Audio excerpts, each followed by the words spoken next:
ਮੇਰਾ ਨਾਮ ਰਮਨ ਹੈ। ਮੈਂ ਇੱਕ ਆਮ ਜਿਹੀ ਘਰੇਲੂ ਔਰਤ ਹਾਂ। ਮੇਰੇ ਪਤੀ ਦਾ ਨਾਮ ਪਵਨ ਹੈ। ਸਾਡੇ ਦੋਨਾਂ ਵਿੱਚ ਬਹੁਤ ਪਿਆਰ ਹੈ। ਮੇਰੇ ਪਤੀ ਦਾ ਸੁਭਾਅ ਬਹੁਤ ਚੰਗਾ ਹੈ। ਉਹ ਇੱਕ ਸੁਲਝੇ ਹੋਏ ਇਨਸਾਨ ਹਨ। ਪਰ ਮੇਰੀ ਉਹੀ ਕਹਾਣੀ ਹੈ ਜੋ ਅਕਸਰ ਹਰ ਔਰਤ ਦੀ ਹੁੰਦੀ ਹੈ। ਵਿਆਹ ਤੋਂ ਬਾਅਦ 3 ਬੱਚਿਆਂ ਦੀ ਜ਼ਿੰਮੇਵਾਰੀ, ਪਤੀ ਦੀ ਘੱਟ ਤਨਖਾਹ ਨਾਲ ਗੁਜ਼ਾਰਾ ਕਰਨਾ ਬਹੁਤ ਮੁਸ਼ਕਿਲ ਸੀ। ਘਰ ਵਿੱਚ ਕੋਈ ਮਦਦ ਵਾਲਾ ਵੀ ਨਹੀਂ ਸੀ। ਮੇਰੀ ਤਰ੍ਹਾਂ ਹੋਰ ਵੀ ਔਰਤਾਂ ਇਸ ਹਾਲਾਤ 'ਚੋਂ ਗੁਜ਼ਰਦੀਆਂ ਹਨ, ਪਰ ਜੋ ਕਿੱਸਾ ਮੇਰੇ ਨਾਲ ਹੋਇਆ ਉਸਨੇ ਮੇਰੀ ਪੂਰੀ ਜ਼ਿੰਦਗੀ ਬਦਲ ਕੇ ਰੱਖ ਦਿੱਤੀ। ਇਹ ਉਹਨਾਂ ਦਿਨਾਂ ਦੀ ਗੱਲ ਹੈ ਜਦੋਂ ਵਿਆਹ ਦੇ ਕੁਝ ਸਾਲਾਂ ਬਾਅਦ ਮੇਰੇ 3 ਬੇਟੇ ਹੋਏ, ਪਰ ਮੈਂ ਘਰ ਦੇ ਕੰਮਾਂ ਨਾਲ ਉਹਨਾਂ ਨੂੰ ਚੰਗੀ ਤਰ੍ਹਾਂ ਸੰਭਾਲ ਨਾ ਪਾਉਂਦੀ। ਮੈਥੋਂ ਇਕੱਲੀ ਤੋਂ ਘਰ ਦੇ ਕੰਮ ਨਹੀਂ ਸੰਭਾਲੇ ਜਾ ਰਹੇ ਸਨ। ਪਵਨ ਆਪਣੇ ਮਾਂ-ਪਿਓ ਦੇ ਇਕਲੌਤੇ ਪੁੱਤ ਸਨ। ਉਹਨਾਂ ਨੇ ਪਿਤਾ ਦੀ ਮੌਤ ਤੋਂ ਸਾਡੇ ਵਿਆਹ ਤੋਂ ਪਹਿਲਾਂ ਹੀ ਹੋ ਚੁੱਕੀ ਸੀ ਤੇ ਮੇਰੀ ਸੱਸ ਸਾਡੇ ਵਿਆਹ ਦੇ ਸਾਲ ਕੁ ਬਾਅਦ ਹੀ ਚੱਲ ਵਸੀ। ਹੁਣ ਮੈਂ ਇਕੱਲੀ ਘਰ ਦਾ ਸਾਰਾ ਕੰਮ ਕਰਦੀ ਤੇ ਬੱਚਿਆਂ ਨੂੰ ਸੰਭਾਲਦੀ। ਪਵਨ ਤਾਂ ਆਫਿਸ ਚਲੇ ਜਾਂਦੇ। ਮੇਰਾ ਸਮਾਂ ਬਹੁਤ ਕਠਿਨ ਚੱਲ ਰਿਹਾ ਸੀ। ਇੱਕ ਦਿਨ ਪਵਨ ਇੱਕ ਵੱਡੀ ਉਮਰ ਦੇ ਆਦਮੀ ਨੂੰ ਘਰ ਲੈ ਆਏ ਤੇ ਕਹਿਣ ਲੱਗੇ ਕਿ ਤੇਰਾ ਮਸਲਾ ਹੱਲ ਹੋ ਗਿਆ ਹੈ। ਅੱਜ ਤੋਂ ਇਹ ਅੰਕਲ ਘਰ ਦੇ ਸਾਰੇ ਕੰਮ ਕਰ ਦਿਆ ਕਰਨਗੇ, ਬੱਚਿਆਂ ਨੂੰ ਵੀ ਸੰਭਾਲ ਲੈਣਗੇ। ਤੂੰ ਜਿਹੜਾ ਕੰਮ ਕਹੇਂਗੀ ਇਹ ਕਰ ਦੇਣਗੇ। ਬਸ ਰਾਤ ਨੂੰ 8 ਵਜੇ ਤੱਕ ਘਰ ਵਾਪਸ ਜਾਣਾ ਹੋਇਆ ਕਰੇਗਾ ਇਹਨਾਂ ਨੇ। ਪਵਨ ਮੈਨੂੰ ਦੱਸਣ ਲੱਗੇ ਕਿ ਇਹ ਅੰਕਲ ਮੇਰੇ ਬੌਸ ਦੇ ਘਰ ਨੌਕਰ ਹਨ। ਉਹ ਲੋਕ ਕੁਝ ਮਹੀਨੇ ਲਈ ਲੰਦਨ ਘੁੰਮਣ ਫਿਰਨ ਲਈ ਜਾ ਰਹੇ ਹਨ, ਪਰ ਇੱਥੇ ਇਹਨਾਂ ਦਾ ਕੋਈ ਵੀ ਰਿਸ਼ਤੇਦਾਰ ਨਹੀਂ ਹੈ। ਇਸ ਲਈ ਬੌਸ ਨੇ ਮੈਨੂੰ ਕਿਹਾ ਕਿ ਮੈਂ ਇਹਨਾਂ ਨੂੰ ਆਪਣੇ ਘਰ ਲੈ ਜਾਵਾਂ ਤੇ ਇਹਨਾਂ ਤੋਂ ਕੋਈ ਵੀ ਕੰਮ ਕਰਵਾ ਸਕਦਾ ਹਾਂ। ਦੇਖਣ ਵਿੱਚ ਉਹ ਆਦਮੀ ਅੱਧ-ਖੜ ਉਮਰ ਦਾ ਲੱਗ ਰਿਹਾ ਸੀ। ਵਾਲ ਵੀ ਸਫੇਦ ਹੋ ਚੁੱਕੇ ਸਨ।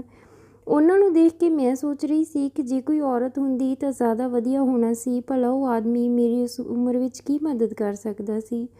ਪਰ ਪਵਨ ਦੇ ਬੌਸ ਦਾ ਹੁਕਮ ਸੀ ਤਾਂ ਟਾਲ ਵੀ ਨਹੀਂ ਸਕਦੇ ਸੀ। ਉਹ ਸਵੇਰੇ 9 ਵਜੇ ਹੀ ਘਰ ਆ ਜਾਂਦੇ ਸਨ ਤੇ ਰਾਤ ਨੂੰ 8 ਵਜੇ ਹੀ ਚਲੇ ਜਾਂਦੇ ਸਨ। ਮੈਂ ਉਹਨਾਂ ਤੋਂ ਕੀ ਕੰਮ ਕਰਵਾਉਂਦੀ? ਹਾਂ, ਉਹਨਾਂ ਦੇ ਆਉਣ ਨਾਲ ਮੇਰੀ ਮਦਦ ਜ਼ਰੂਰ ਹੋ ਗਈ ਸੀ। ਮੇਰੇ ਬੱਚੇ ਉਹਨਾਂ ਨਾਲ ਖੇਡਦੇ ਰਹਿੰਦੇ। ਉਹ ਘਰ ਦੇ ਛੋਟੇ-ਮੋਟੇ ਕੰਮ ਕਰ ਦਿੰਦੇ। ਮੈਥੋਂ ਹਮੇਸ਼ਾ ਕੰਮ ਬਾਰੇ ਪੁੱਛਦੇ ਰਹਿੰਦੇ ਕਿ ਮੈਂ ਚਾਹ ਬਣਾ ਲੈਂਦਾ ਹਾਂ, ਸਬਜ਼ੀ ਵੀ ਕੱਟ ਲੈਂਦਾ ਹਾਂ। ਪਰ ਮੈਂ ਉਹਨਾਂ ਤੋਂ ਕੋਈ ਕੰਮ ਨਾ ਕਰਵਾਉਂਦੀ ਕਿਉਂਕਿ ਉਹ ਮੇਰੇ ਪਿਤਾ ਦੀ ਉਮਰ ਦੇ ਸਨ। ਉਹਨਾਂ ਨੂੰ ਕੋਈ ਕੰਮ ਕਹਿੰਦੇ ਹੋਏ ਮੈਨੂੰ ਹਿਚਕਿਚਾਹਟ ਮਹਿਸੂਸ ਹੁੰਦੀ। ਅੰਕਲ ਤੁਸੀਂ ਰਹਿਣ ਦਿਓ, ਅਸੀਂ ਕਿਹੜਾ ਇੰਨੇ ਅਮੀਰ ਹਾਂ ਜੋ ਤੁਹਾਨੂੰ ਹੁਕਮ ਦੇਵਾਂਗੇ। ਤੁਸੀਂ ਸਾਡੇ ਘਰ ਨੌਕਰ ਨਹੀਂ ਹੋ। ਬਸ ਤੁਸੀਂ ਮੇਰੇ ਬੱਚਿਆਂ ਨੂੰ ਸੰਭਾਲ ਲਿਆ ਕਰੋ ਜਾਂ ਬਾਜ਼ਾਰ ਵਿੱਚੋਂ ਸਮਾਨ ਲਿਆ ਦਿਆ ਕਰੋ। ਮੈਂ ਉਹਨਾਂ ਦੇ ਆਉਣ ਨਾਲ ਬਹੁਤ ਮਦਦ ਹੋ ਜਾਂਦੀ ਸੀ। ਬਸ ਰਾਤ ਨੂੰ 8 ਵਜੇ ਘਰ ਜਾਣ ਨੂੰ ਉਹ ਤਿਆਰ ਖੜ੍ਹੇ ਹੁੰਦੇ। ਮੈਥੋਂ ਜਾਣ ਦੀ ਇਜਾਜ਼ਤ ਮੰਗਦੇ ਤੇ ਨਾਲ ਹੀ 50 ਰੁਪਏ ਮੰਗਦੇ। ਮੇਰੇ ਕੋਲ ਇੰਨੇ ਕੁ ਪੈਸੇ ਤਾਂ ਹੁੰਦੇ ਹੀ ਸਨ, ਇਸ ਲਈ ਮੈਂ ਉਹਨਾਂ ਨੂੰ 50 ਰੁਪਏ ਦੇ ਦਿੰਦੀ। ਇੱਕ ਵਾਰ ਮੈਂ ਉਹਨਾਂ ਨੂੰ 100 ਰੁਪਏ ਦੇਣ ਦੀ ਕੋਸ਼ਿਸ਼ ਕੀਤੀ। ਕਿਹਾ ਵੀ ਕਿ ਆਪਣੀ ਖੁਸ਼ੀ ਨਾਲ ਦੇ ਰਹੀ ਹਾਂ, ਪਰ ਉਹਨਾਂ ਨੇ ਕਿਹਾ ਕਿ ਮੈਂ 50 ਰੁਪਏ ਹੀ ਲੈਣੇ ਹਨ। ਮੈਨੂੰ ਇਹਨਾਂ ਦੀ ਇਹ ਗੱਲ ਥੋੜ੍ਹੀ ਅਜੀਬ ਲੱਗੀ। ਇੰਨੇ ਕੁ ਸਮੇਂ ਵਿੱਚ ਉਹ ਸਾਡੇ ਨਾਲ ਘੁਲ ਮਿਲ ਗਏ ਸਨ। ਹੁਣ ਤਾਂ ਉਹ ਸਬਜ਼ੀ ਵੀ ਕੱਟ ਦਿੰਦੇ, ਕਿਚਨ ਵਿੱਚ ਵੀ ਮੇਰੀ ਮਦਦ ਕਰ ਦਿੰਦੇ ਸਨ। ਇੱਕ ਵਾਰ ਮੈਂ ਅੰਕਲ ਨੂੰ ਉਹਨਾਂ ਦੇ ਪਰਿਵਾਰ ਬਾਰੇ ਪੁੱਛਿਆ ਤਾਂ ਇੱਕ ਦਿਨ ਉਹਨਾਂ ਦੇ ਚਿਹਰੇ ਦੀ ਮੁਸਕਰਾਹਟ ਗਾਇਬ ਹੋ ਗਈ। ਉਹ ਮੈਨੂੰ ਗੁੱਸੇ ਨਾਲ ਦੇਖਣ ਲੱਗੇ। ਮੈਨੂੰ ਉਹਨਾਂ ਤੋਂ ਡਰ ਜਿਹਾ ਲੱਗਿਆ। ਮੈਂ ਚੁੱਪਚਾਪ ਆਪਣਾ ਕੰਮ ਕਰਨ ਲੱਗੀ, ਪਰ ਉਹਨਾਂ ਨੇ ਮੈਨੂੰ ਕੋਈ ਜਵਾਬ ਨਾ ਦਿੱਤਾ। ਬਸ ਖਾਮੋਸ਼ੀ ਨਾਲ ਰਸੋਈ ਵਿੱਚੋਂ ਬਾਹਰ ਚਲੇ ਗਏ। ਮੈਂ ਮਨ ਹੀ ਮਨ ਸੋਚਣ ਲੱਗੀ ਕਿ ਮੈਨੂੰ ਕੀ ਜ਼ਰੂਰਤ ਸੀ ਜੋ ਮੈਂ ਉਹਨਾਂ ਨੂੰ ਇਸ ਤਰ੍ਹਾਂ ਦਾ ਸਵਾਲ ਕੀਤਾ। ਚੰਗਾ ਹੋਵੇਗਾ ਜੇ ਮੈਂ ਆਪਣੇ ਕੰਮ ਨਾਲ ਕੰਮ ਰੱਖਾਂ। ਮੈਂ ਸੋਚ ਲਿਆ ਕਿ ਮੈਂ ਅੱਗੇ ਤੋਂ ਉਹਨਾਂ ਨੂੰ ਕੋਈ ਸਵਾਲ ਨਹੀਂ ਕਰਾਂਗੀ। ਅਗਲੀ ਸਵੇਰ ਜਦੋਂ ਘਰ ਆਏ ਤਾਂ ਉਹਨਾਂ ਦਾ ਵਿਵਹਾਰ ਤਾਂ ਪਹਿਲਾਂ ਦੀ ਤਰ੍ਹਾਂ ਹੀ ਸੀ, ਪਰ ਗੱਲਾਂ-ਗੱਲਾਂ ਵਿੱਚ ਉਹ ਮੈਨੂੰ ਆਪਣੇ ਮਾਲਕ ਦੇ ਕਿੱਸੇ ਸੁਣਾਉਣ ਲੱਗੇ। ਉਹਨਾਂ ਦੇ ਬੱਚਿਆਂ ਦਾ ਜ਼ਿਕਰ ਕਰਦੇ ਹੋਏ ਕਹਿਣ ਲੱਗੇ ਕਿ ਕੀ ਦੱਸਾਂ, ਮੇਰੇ ਮਾਲਕ ਆਦਤ ਦੇ ਬਹੁਤ ਚੰਗੇ ਹਨ, ਮੇਰਾ ਬਹੁਤ ਖਿਆਲ ਰੱਖਦੇ ਹਨ। ਜੇ ਉਹਨਾਂ ਦੇ ਬੱਚੇ ਕਦੇ-ਕਦੇ ਚਿੜ ਜਾਣ ਤਾਂ ਮੇਰੇ ਨਾਲ ਬਦਤਮੀਜ਼ੀ ਕਰ ਲੈਂਦੇ ਹਨ, ਨਹੀਂ ਤਾਂ ਉਹ ਮੇਰੇ ਨਾਲ ਚੰਗੀ ਤਰ੍ਹਾਂ ਗੱਲ ਕਰਦੇ ਹਨ। ਮੈਂ ਕਿਹਾ ਤੁਸੀਂ ਆਪਣੀ ਮਾਲਕਣ ਬਾਰੇ ਨਹੀਂ ਦੱਸਿਆ, ਤਾਂ ਉਹ ਕਹਿਣ ਲੱਗੇ ਕਿ ਉਹਨਾਂ ਦਾ ਮਿਜ਼ਾਜ ਬਹੁਤ ਤੇਜ਼ ਹੈ, ਪਰ ਚੰਗੀ ਹੈ। ਨੌਕਰ ਦਾ ਕੀ ਹੈ, ਸਾਨੂੰ ਤਾਂ ਕੰਮ ਨਾਲ ਮਤਲਬ ਹੈ। ਮੈਂ ਪੁੱਛਿਆ ਕਿ ਤੁਹਾਨੂੰ ਕਿੰਨੀ ਤਨਖਾਹ ਮਿਲਦੀ ਹੈ, ਪਰ ਉਹਨਾਂ ਨੇ ਮੇਰੀ ਗੱਲ ਦਾ ਜਵਾਬ ਨਾ ਦਿੱਤਾ ਤੇ ਗੱਲ ਟਾਲ ਦਿੱਤੀ। ਫਿਰ ਉਹ ਬੱਚਿਆਂ ਦਾ ਬਹਾਨਾ ਕਰਕੇ ਰਸੋਈ ਵਿੱਚੋਂ ਬਾਹਰ ਆ ਗਏ। ਪਤਾ ਨਹੀਂ ਕਿਉਂ ਉਹ ਮੈਨੂੰ ਪਰੇਸ਼ਾਨ ਲੱਗ ਰਹੇ ਸਨ।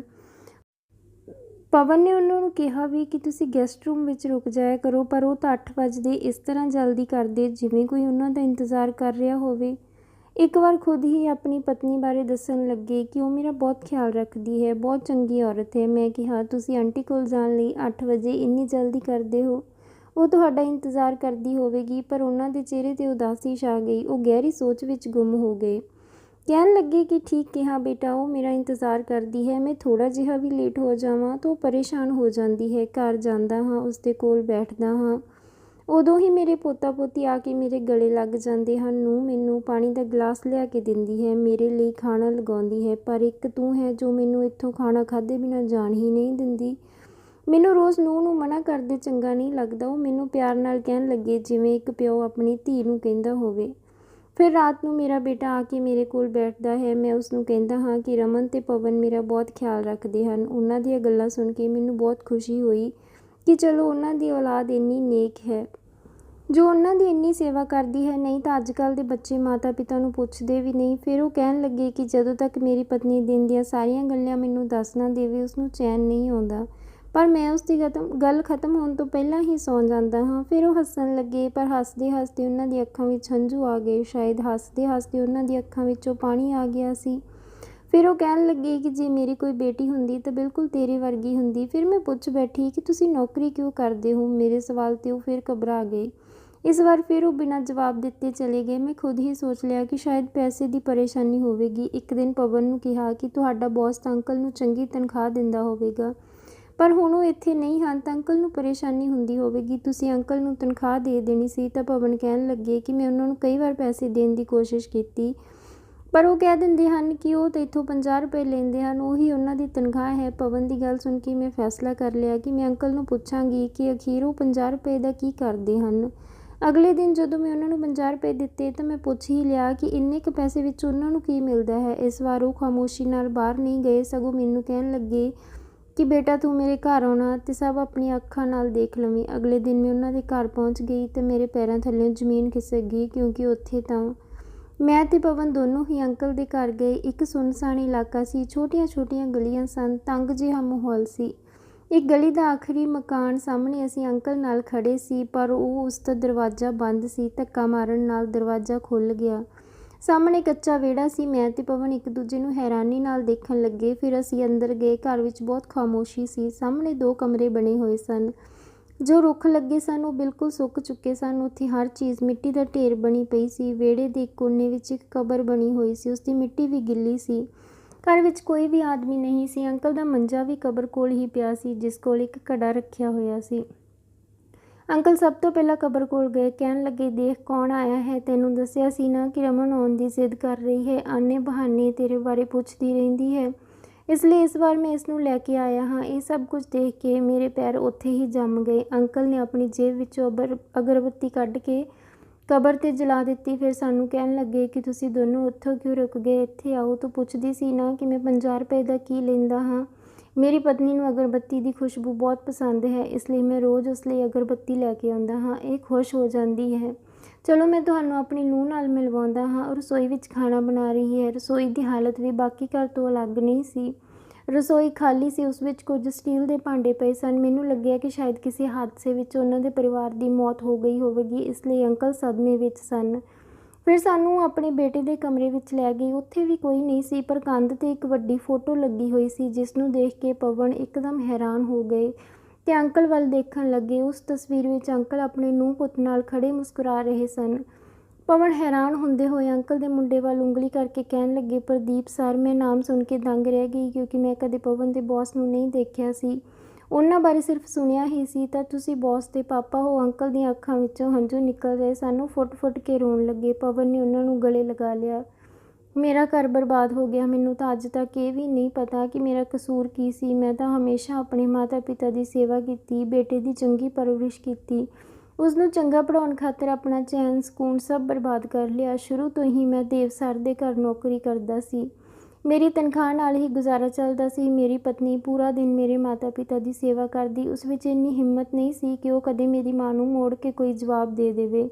ਉਹ ਸਿਰ ਝੁਕਾ ਕੇ ਉਹਨਾਂ ਦਾ ਹਰ ਹੁਕਮ ਮੰਨਦੀ। ਮੈਂ ਰਾਤ ਨੂੰ 8 ਵਜੇ ਘਰ ਆਉਂਦਾ, ਪਿਤਾ ਦੀਆਂ ਲੱਤਾਂ ਦਬਾਉਂਦਾ, ਮਾਂ ਦੇ ਦਿਲ ਦੀਆਂ ਗੱਲਾਂ ਅਤੇ ਸ਼ਿਕਵੇ ਸੁਣ ਕੇ ਪਤਨੀ ਕੋਲ ਜਾਂਦਾ। ਅਸੀਂ ਹੱਸਦੇ ਹੋਏ ਇੱਕ ਦੂਜੇ ਨਾਲ ਦੁੱਖ ਦਰਦ ਸਾਂਝਾ ਕਰਦੇ। ਬੇਟੇ ਦੇ ਜਨਮ ਤੋਂ ਬਾਅਦ ਅਸੀਂ ਉਸਨੂੰ ਸਭ ਤੋਂ ਅੱਗੇ ਰੱਖਿਆ। ਸੋਚਿਆ ਕਿ ਚਾਹੇ ਆਪ ਅਨਪੜ੍ਹ ਹਾਂ, ਪਰ ਉਸਨੂੰ ਪੜ੍ਹਾਵਾਂਗੇ। ਸਮਾਂ ਆਪਣੀ ਚਾਲ ਚੱਲਦਾ ਗਿਆ। ਮੇਰੇ ਮਾਤਾ ਪਿਤਾ ਵੀ ਨਹੀਂ ਰਹੇ।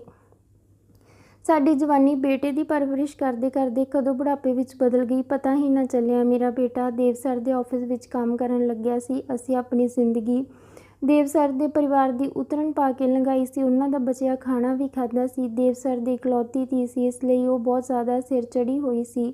ਬਦਤਮੀਜ਼ ਸੀ। ਉਹ ਹਮੇਸ਼ਾ ਮੈਨੂੰ ਨੌਕਰ ਕਹਿ ਕੇ ਬੁਲਾਉਂਦੀ ਸੀ। ਉਹ ਨੌਕਰ ਹੀ ਸੀ, ਇਸ ਲਈ ਮੈਨੂੰ ਕੋਈ ਪਰੇਸ਼ਾਨੀ ਨਹੀਂ ਸੀ।